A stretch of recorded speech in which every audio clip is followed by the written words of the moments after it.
يا مساء الخير عليكم، اهلا بيكم في حلقة جديدة من ايكونولوجي.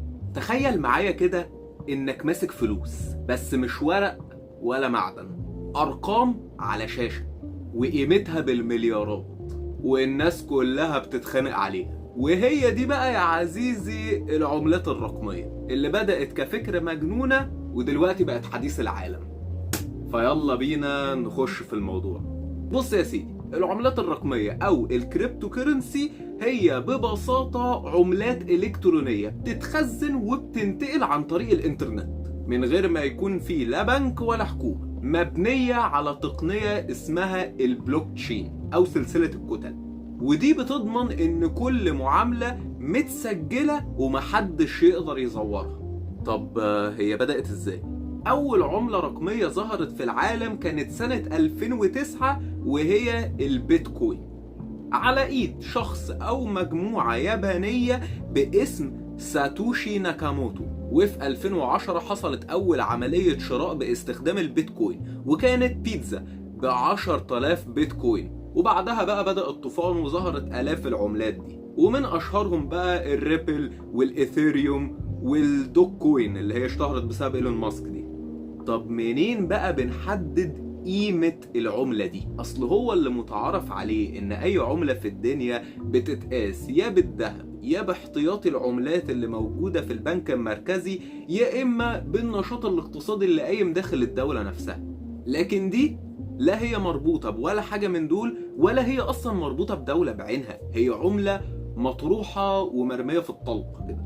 فسعرها ده بقى بيتحدد إزاي؟ بمنتهى البساطة بيتحدد بناء على العرض والطلب. يعني يا عزيزي، كل ما عدد الناس اللي عايزين العملة يزيد، العملة في الطلب، وكل ما عددهم يقل، العملة في النازل. وده السبب ان احنا بنشوف تقلبات كتير وعنيفة جدا على العملات الرقمية، بالذات البيتكوين، يعني لان هو اكتر حاجة متابعة. بتلاقي في يوم وليلة يجي يقولك البيتكوين زاد $10,000، وقع $10,000. الحاجات دي بتبقى لانها مبنيه على عرض وطلب. عادي، انا النهارده ممكن اصحى من النوم وغيرت رايي، انا بكره العملات الرقميه، وممكن اصحى برضو اقول لا انا غيرت رايي وبحب العملات الرقميه، فهشتري او هبيع. وده هيأثر جدا على السوق، مش مجرد حاجه رمزيه، ده تأثير واضح. طب ايه هي بقى طرق استخداماتها؟ تقدر تشتري بيها منتجات او خدمات زي مايكروسوفت وشويه من الشركات الكبيره كده بيعملوا الحوار ده. وممكن تتحول لاستثمار زي الذهب كده، تشتريها وتسيبها على جنب على ما سعرها يزيد وتبقى تبيعها بعدين. او في ناس بتستخدمها في تحويل الفلوس دوليا عشان بيبقى سعرها ارخص واسرع من البنوك. وللمعلومة، العملات الرقمية محظورة وممنوعة عندنا في مصر، وبيعاقب عليها القانون بسبب ان هي مندرجة تحت خانة القمار، بسبب ان سعرها مش متوقع هيزيد ولا هيقل، فانت يعني داخل انت وحظك. وده شيء ممنوع عندنا في مصر، عشان بسببه ممكن يحصل افلاس للشعب او احتيال او مشاكل تانية كتير مفيش داعي لذكرها. وفي دول كتير منع العملات الرقمية برضو للاسباب دي، واسباب تانية هنقولها قدام. وللمعلومة، التقلبات الكتيرة دي هي اللي خلت الناس تخطئ وتشبه العملات الرقمية بسوق البورصة، مع انهم ملهمش اي علاقة ببعض.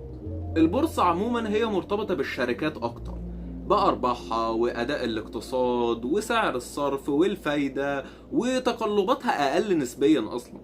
لكن العملات الرقمية مش مرتبطة باقتصاد محدد، تعتمد على ثقة الناس، وأرباحها ممكن تكون ضخمة جدا وخسائرها ممكن كمان تكون قاسية جدا. فمش هتلاقي مثلا في يوم وليلة البيتكوين سعر وقع بسبب ان البنك الفيدرالي قرر ان هو يقلل الفايدة مثلا. تقلبها حاجة غير متوقعة ومش معتمد على حاجات معينة، ممكن يحصل حاجات معينة تغيرها، لكن مش شرط يكون ده السبب الأساسي. وللمعلومة، عدد العملات الرقمية اللي متسجلة حاليا هو أكتر من 20,000 عملة رقمية. والقيمة السوقية الكاملة للعملات الرقمية في العالم هو يقدر ب2 تريليون دولار أمريكي. وفي أكتر من 300 مليون بني آدم بيتعامل بالعملات الرقمية بشكل أو بآخر. طب هل ممكن يا عزيزي العملة الرقمية تبقى عملة رسمية لدولة ما في يوم ما؟ في الواقع ودولة السلفادور هي أصلا اعتمدت في 2021 البيتكوين كعملتها الرسمية والأساسية في التعاملات.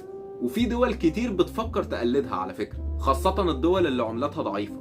ولكن العملات الرقمية فيها مشكلة هي اللي عاملة أزمة عند دول معينة إن هي تقبلها ولا لأ، أو إن الحكومات تاخدها بجدية وتتعامل معاها إن هي عادي. العملات الرقمية عموما عشان بتعتمد على البلوك تشين فهي اوريدي متراقبة مصادرها من الإنترنت، لكن مش متراقب مين اللي بيشتري ويبيع بيها. فده بيعتمد على إخفاء الهوية وصعوبة التتبع، وده اللي بيخلي الناس تندرج تحت سوء الاستخدام ليها. زي مثلا غسيل الأموال، حد يحول فلوسه المشبوهة البيتكوين وبعدها يبيعها ويرجعها كأنها فلوس نظيفة عادي جدا. ومثلا المخدرات أو السلاح، في مواقع كتير في الدارك ويب بتقبل التعامل بالعملات الرقميه، ففي ناس كتير بتخش هناك وتشتري سلاح او مخدرات او حاجات تانية كتير ممنوعه، وبسبب ان هي بتعتمد على اخفاء الهويه وصعوبه التتبع مش هتعرف توصل لمين اللي اشتراها. غير ان الدارك ويب نفسه اصلا هو بيخفي الهويه وبيصعب التتبع، فانت مش بس بتحاول تفك شفره الدارك ويب، انت بتفك شفره الدارك ويب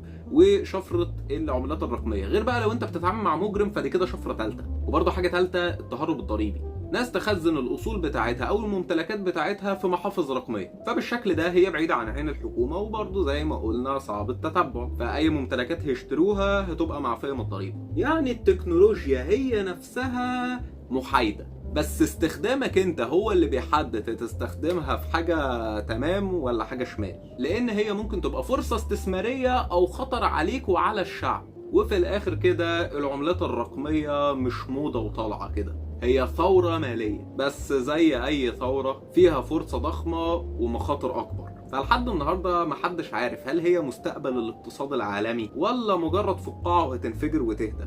ولكن الأكيد إن القرار بيبقى في إيد الناس أو في إيدك أنت، لأن الناس هي اللي بتقبل عليها وتزودها أو ما تقبلش عليها وتوقعها. فللسبب ده إحنا ما نقدرش نتوقعها. وبس كده، انا كده خلصت حلقه النهارده. لو عجبتك الحلقه ما تنساش تعمل لايك، ولو حبيت النوعيه دي من الفيديوهات ما تنساش تشترك في القناه، ولو عندك فكره فيديو معين وعايز نعمل عنه حلقه اكتب لي تحت في الكومنتات وان شاء الله هبقى اعمل عنه حلقه قريب. وشكرا على مشاهدتكم ايكونولوجي، وسلام.